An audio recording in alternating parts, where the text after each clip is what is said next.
This video is brought to you by Magellan TV, the documentary streaming membership service founded by filmmakers bringing you premium content, diving deep into the history subjects you want to learn more about. Magellan TV has the richest and most varied content on history available anywhere. Magellan TV has over 2,000 documentary movies, series, and exclusive playlists. They have ancient, modern, current, early modern, war, and biographical history, which can be watched anywhere on your television, laptop, or mobile device. We highly recommend the documentary series Crimes That Made History. In this show, you'll learn about such famous criminals in history such as Jack the Ripper and events like the St. Valentine's Day Massacre and how they have shaped society.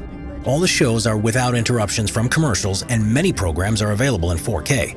Simple History viewers get a 1-month free membership trial. Just go to try.magellantv.com/simplehistory or click the link in the description below. Head over there now. History of the Yakuza. Criminal organization. 17th to the 21st century. The Yakuza are members of a Japanese crime syndicate that were founded back in the 17th century during the mid-Edo period. They very much see themselves as a Ninkyo Dantai, a chivalrous organization that prides itself on tradition, family, and maintaining a strict code of conduct.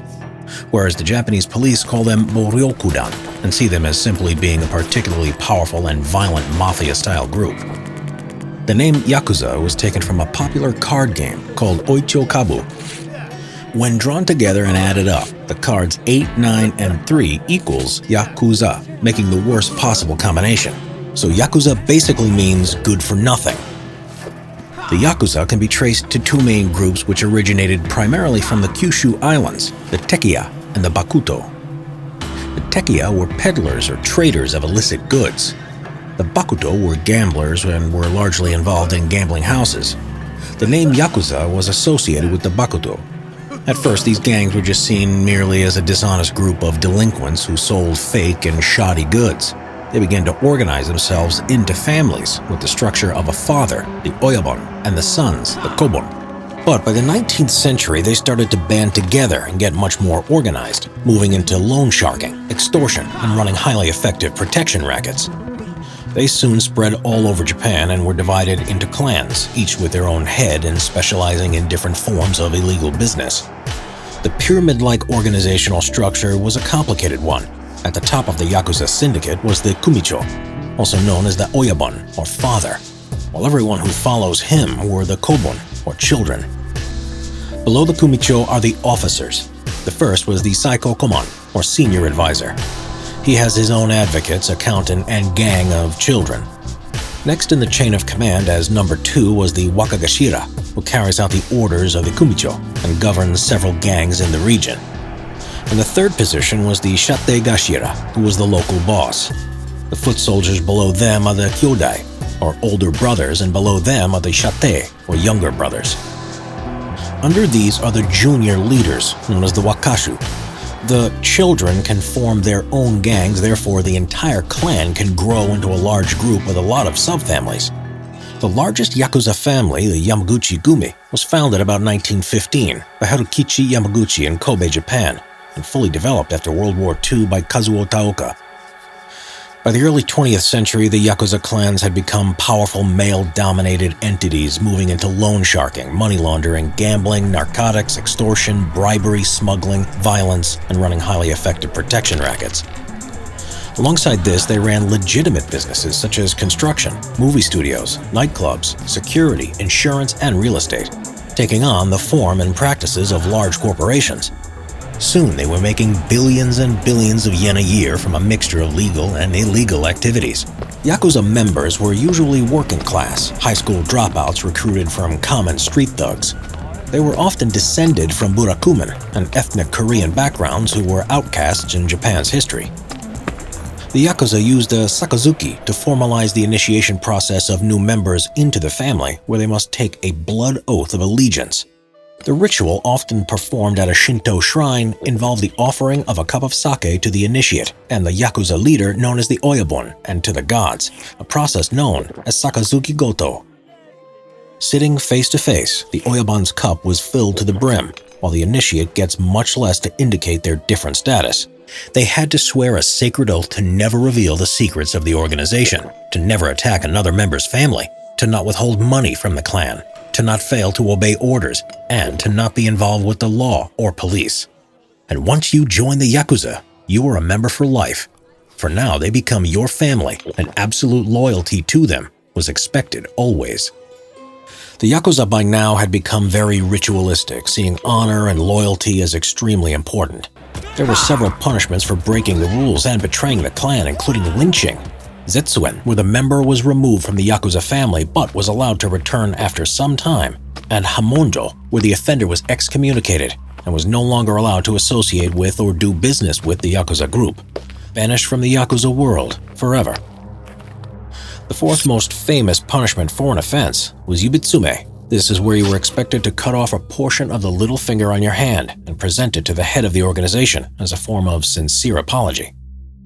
Starting with the tip of the pinky and amputating further if more transgressions were committed, Ubud Su Mei worked as a powerful deterrent to betraying the Yakuza family, being both a painful and permanent consequence of doing wrong.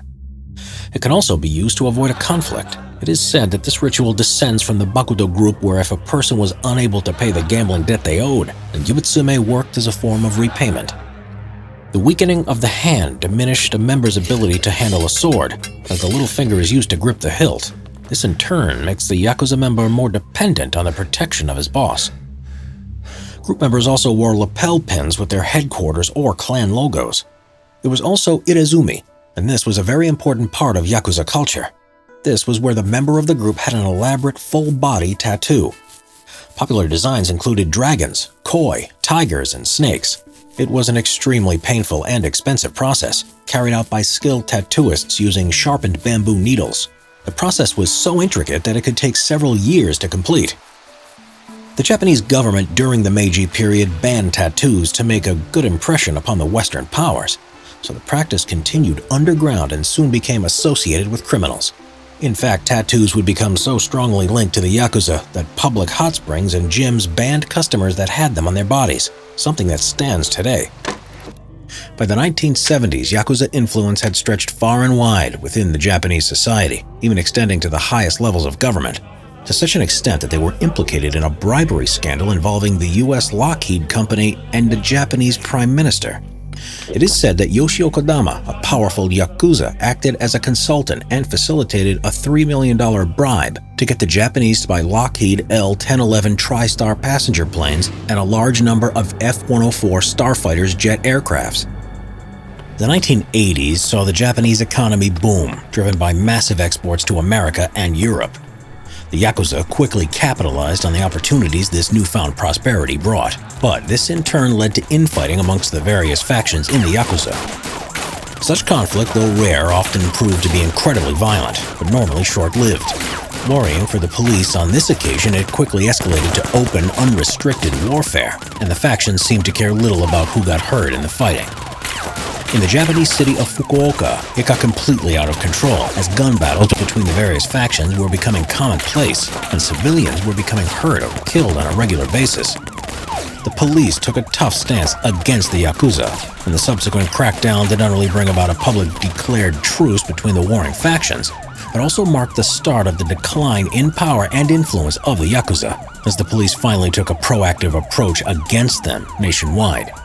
By the 1990s, the Yakuza had moved with the times and become much more international, having formed alliances with various Korean and extremely violent Vietnamese gangs, as well as the Chinese triads, in the process cornering the Asian market in illegal handguns and human trafficking. Infighting between the Yakuza is rare, as they see it being counterproductive and harmful to their reputation for being a unified group.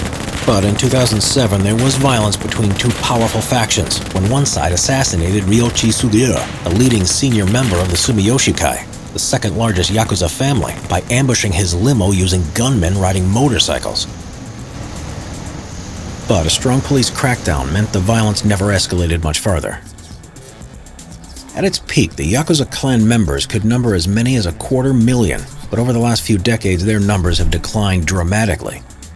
Since 2011, there's been regulations that prohibit business with the Yakuza.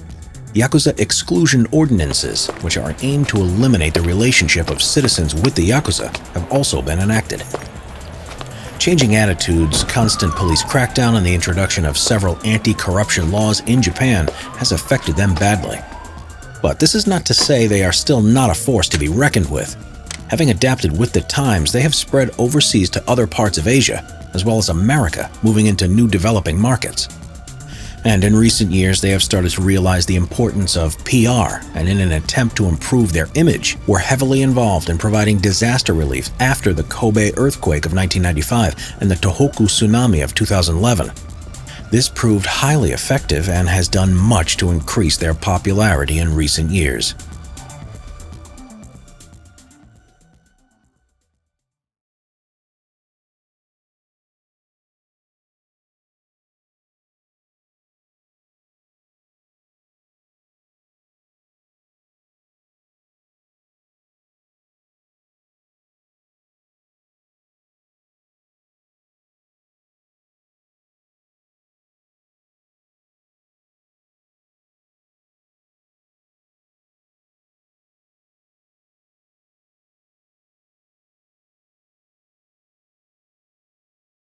Hey Simple History fans, if you're looking for a better way to support the channel and help us create more epic content, consider becoming a member on our channel.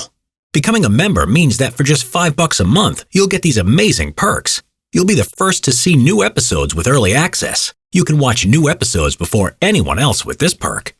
The Enlisted Badge, a custom icon that shows alongside your username in the comments section and in live chat. As a member, you'll become an influencer with member-only comments. You can communicate directly with us and help us pick the topics that we'll do next on Simple History.